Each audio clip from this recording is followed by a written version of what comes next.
Je suis heureux de vous retrouver pour un nouvel épisode d'Intensément Sarthe, un épisode en quelque sorte, puisque toutes les semaines vous retrouvez un feuilleton, les médias en Sarthe. Qui sont-ils, que font-ils, à quoi ressemblent-ils, pour en tout cas ceux qu'on ne connaît pas et qu'on ne voit pas. Par exemple, les gens de radio, ce sera le cas dans un instant, puisqu'on vous proposera de découvrir Nostalgie au Mans avec Marc Genetti. Ensuite, Sarthe, donc ça c'est portes ouvertes évidemment. Sarthe un jour, Sarthe toujours. Sarthe un jour, parce que ce soir et seulement ce soir, vous pourrez assister à une conférence organisée par Renaissance Environnement Santé, conférence dont le titre est carrément La vérité sur l'agriculture bio. Ah bon ? Ben on verra si on saura la vérité ce soir ou non.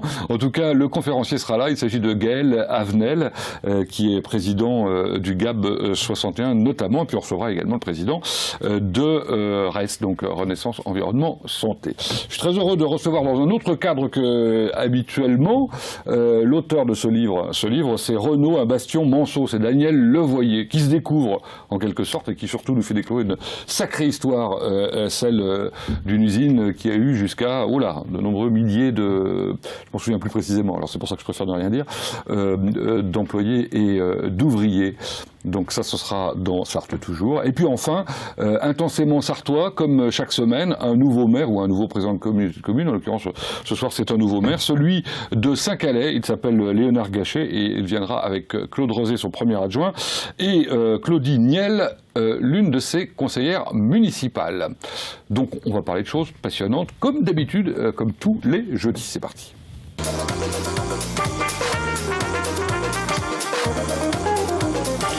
Bon, c'est vrai que c'est ingrat comme fonction d'être journaliste de radio. Bonjour Marc Genetti. Bonsoir Pascal. On va découvrir avec vous Nostalgie. Oui, c'est ingrat parce qu'on ne vous voit jamais en fait. Ah, mais c'est un choix. C'est un choix parce que moi la radio, c'est quelque chose qui remonte, c'est une passion qui remonte à mon adolescence. J'avais 14-15 ans quand je suis tombé dans la marmite et j'ai toujours aimé la radio. Donc pour moi, c'est pas ingrat, c'est un choix. C'est souvent le cas d'ailleurs. Oui. Des gens qui font ces métiers, ces médias audiovisuels sont des gens qui sont tombés dedans quand ils étaient petits, quoi. Oui, c'est vrai que dans les années 80, il y a eu la formidable explosion des radios libres. Donc on poussait un peu facilement les portes des radios locales dans toutes les villes de France. Il y en avait plusieurs. Donc je dirais que c'était assez facile d'avoir accès à un micro. C'est ce que j'ai fait. J'ai poussé la porte d'une radio et puis les choses se sont enchaînées jusqu'à aujourd'hui. Vous avez commencé dans le sud de la France ? Absolument, dans la région sud-ouest, dans une petite ville qui s'appelait Moissac, enfin qui s'appelle toujours Moissac, où il y a un très bon chasse-là. Et puis après, de fil en aiguille, les choses ont évolué. Je suis passé d'une radio à une autre. Sud Radio, notamment. Alors, Sud Radio à Toulouse, qui est une grosse radio, où là il y avait une véritable rédaction avec un pôle de 25 journalistes, avec des correspondants en région, avec même un bureau parisien.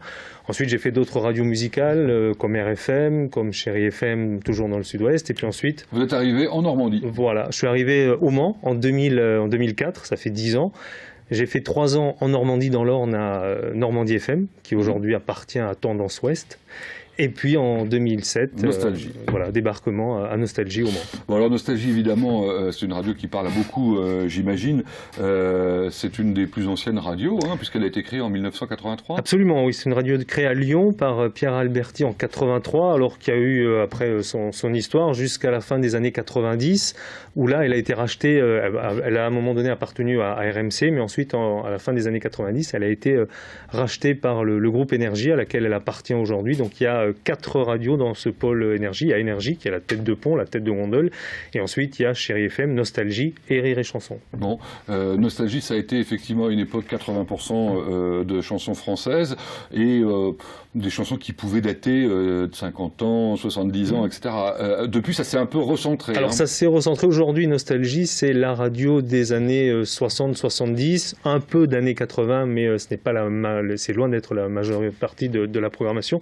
C'est surtout années 60-70, ce sont les grands artistes de ces années-là, français et internationaux. C'est une radio, c'est la seule radio quasiment, le seul réseau national sur lequel vous entendrez tous les grands de la chanson française et chansons mondiales. Alors ça va très loin, parce que vous me disiez, je crois que on ne passait que ces chansons-là. Quand je vous posais la question de savoir s'il y avait un peu de contemporain, enfin de chansons qui sortent aujourd'hui, oui, mais c'est vraiment à la marge, quoi, absolument, parce que le CSA fait obligation de diffuser un quota de nouveautés, donc on est obligé, même si on s'appelle Nostalgie, même si on a donc ce credo bien spécifique et cette cible de public bien spécifique, on est obligé de passer des nouveautés. Alors ce qu'on fait, c'est que par exemple, on diffuse Isabelle Boulay qui chante des chansons d'autrefois. Voilà, d'autrefois, qui a repris je ne sais plus le nom de l'artiste, mais enfin voilà, on essaie non pas de biaiser, mais de jouer un petit peu cette carte de la nouveauté par le biais de grands artistes repris par des chanteurs contemporains. Bon, et du coup, le filon marche depuis longtemps, puisque vous faites une audience oui, l'audience se porte bien, tant sur Le Mans que sur la Sarthe. C'est combien? C'est 6,5%, c'est ça? Voilà, 6,5% sur la ville du Mans. On a un petit peu baissé parce que l'audience en radio est calculée entre septembre et juin de chaque année. Donc entre septembre 2013 et juin 2014, on est à 6,5%. On a un petit peu baissé sur la ville du Mans. En revanche, sur le département de la Sarthe, sur la même période, on a progressé, on a gagné des auditeurs. Donc on va dire que globalement, ça s'équilibre. Vous êtes à 7,3% voilà. sur la Sarthe. Donc, bon, alors on va parler un peu de ce qui est fait au Mans et de ce que vous faites vous. Alors, vous êtes venu en plus avec un appareil qu'on va faire découvrir dans un instant. Et je pense qu'on va découvrir aussi vos locaux. Donc en matière d'infos, il faut être précis, synthétique en quelque sorte. Hein. Absolument, puisque les infos, c'est 3 minutes, ce sont des flashs de 3 minutes. Donc il y en a toutes les demi-heures entre 6h et 9h, plus un flash à la mi-journée à midi. Donc c'est vrai qu'en 3 minutes, il faut aller à l'essentiel, mais il faut essayer de donner l'information sartoise, plus l'information nationale et internationale, les deux, trois grands titres de l'actualité nationale et internationale, parce qu'on sait très bien que les auditeurs écoutent d'autres radios, notamment des radios d'info, et que il ne faut pas qu'ils entendent ailleurs une info dont on n'aurait pas parlé, une info majeure. Qui serait essentielle, évidemment. Voilà. Bien sûr, on ne va pas développer l'actualité nationale et internationale, ce n'est pas notre but. Mais alors, en 3 minutes, qu'est-ce qu'on a le temps de dire? Combien de sujets peut-on traiter dans une matinée? Dans une matinée, on va dire qu'on traite environ une quinzaine de sujets, parce qu'il y a une rotation qui se fait dans l'information. Il y a 4 grands titres d'information départementale qui vont revenir, qu'on va réécrire et qu'on va pratiquement retrouver à chaque rendez-vous. Et puis, il y a des sujets un petit peu moins importants, je dirais un peu plus secondaires, qui vont tourner. Donc dans chaque flash, il y aura entre 6 et 8 infos, météo incluse, avec des reportages, puisqu'on est obligé, ça c'est une préconisation de notre rédaction en chef, d'illustrer deux infos par des reportages, donc des interviews. Ça veut dire que vous allez sur le terrain, vous allez rencontrer effectivement des gens. Tout à fait. Alors l'avantage de la radio, c'est que vous pouvez également le faire par téléphone de temps en temps. Aussi, voilà, on se sert du téléphone, parce qu'en étant seul, puisque c'est aussi de la particularité des radios comme Nostalgie, c'est que la rédaction, c'est une seule et même personne. Voilà, donc pendant les vacances, il n'y a pas d'info alors? Alors il n'y a pas d'info locale, il y a toujours de l'info sur Nostalgie, même le week-end, c'est une radio qui assure des tranches d'information toute la journée, week-end compris, et donc quand on n'est pas là, c'est l'information locale qui est diffusée sur l'antenne de Nostalgie en Sarthe. Cela étant dit, il n'y a pas énormément de flash en dehors de la matinée, parce que je crois que c'est 13h, 16h, 17h, 18h. Voilà, les flashs nationaux, alors il y a en même temps que nous, c'est-à-dire que lorsqu'on fait nos flashs le matin, on cache, j'ai envie de dire, l'information nationale qui est diffusée à la même heure. Mais c'est vrai qu'après, les auditeurs de Nostalgie retrouvent l'information nationale et internationale à 13h, 16h, 17h, 18h. Bon, ça veut dire que tous les matins, vous êtes...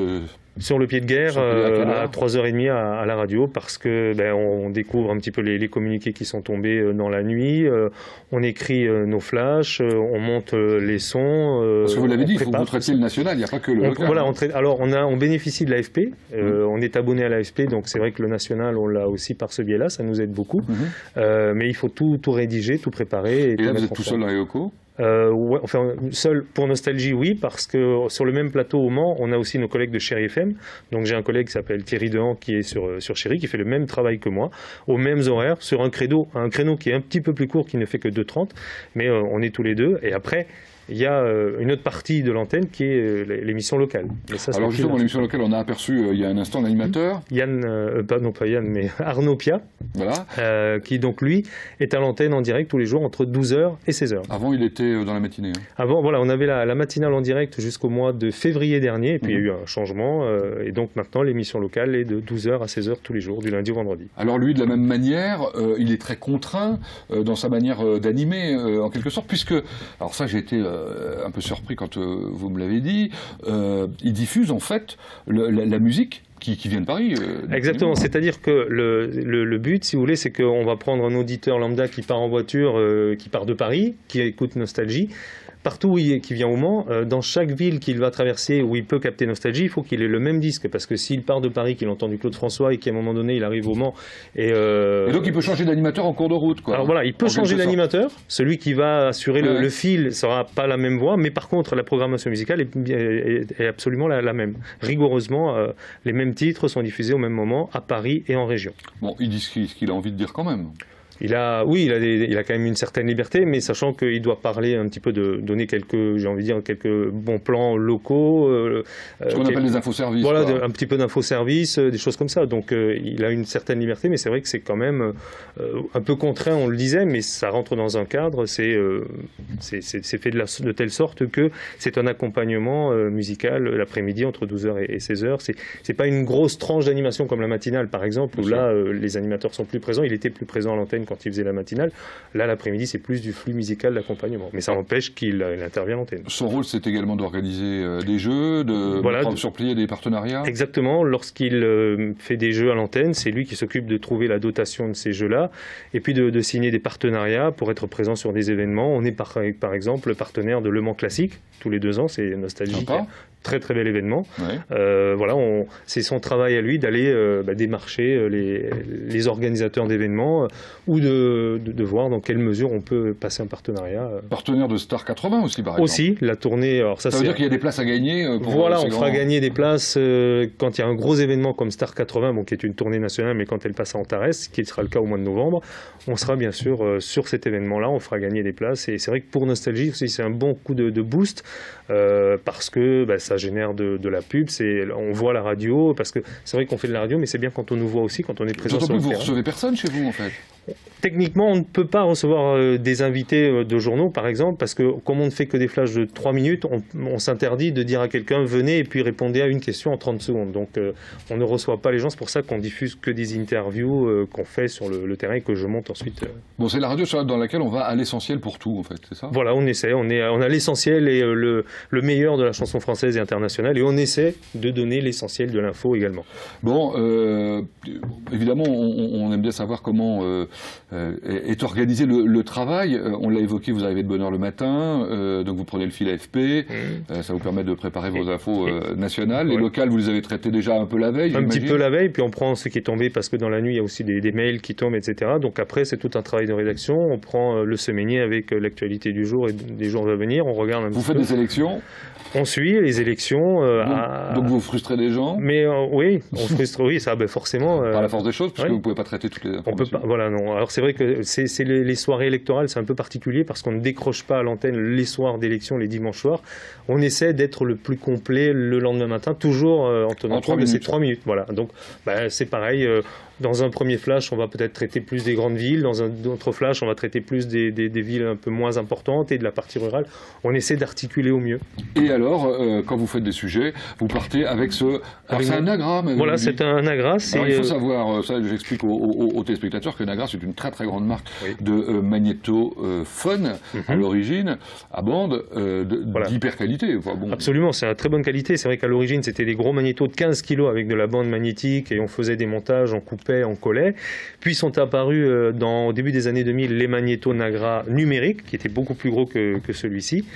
Et puis là maintenant, nous on a cet appareil-là qui est un Nagra numérique, mais avec un format plus petit. On ne peut pas faire de montage dessus, mais ça restitue un son de très bonne qualité, et puis il y a une autonomie qui est très importante. Alors numérique, ça veut dire qu'il y a une petite carte? Voilà, on a une carte son à l'intérieur. Que vous mettez sur votre ordinateur? Voilà, exactement, on sort la carte du Nagra, elle est sur le côté, on la sort, on la rentre dans l'ordinateur, et puis on récupère le son qu'on veut traiter, dont on a besoin pour le flash. Ça veut dire qu'il n'y a pas besoin d'un grand studio comme celui qu'on a vu tout à l'heure, d'une régie, etc. pour monter les sujets? Pour monter, on peut le monter dans notre régie, parce qu'on a un logiciel de montage au studio Boulevard Royon, là où on est situé. Mais sinon, c'est vrai que moi, par exemple, sur mon ordinateur de bureau, ou même chez moi, j'ai un petit logiciel de montage qui me permet de préparer aussi mes sons un peu la veille pour le lendemain. Certains, je les monte le matin même, mais d'autres, quand je peux les avoir, quand j'ai le temps, je les monte la veille chez moi. Bon, ben voilà, j'espère que vous en saurez, vous en savez un petit peu plus sur la manière dont les choses s'organisent. Vous rencontrez vos auditeurs de temps en temps ou pas? On essaie, alors c'est pas toujours évident, on les rencontre sur les événements, comme le Mans Classique.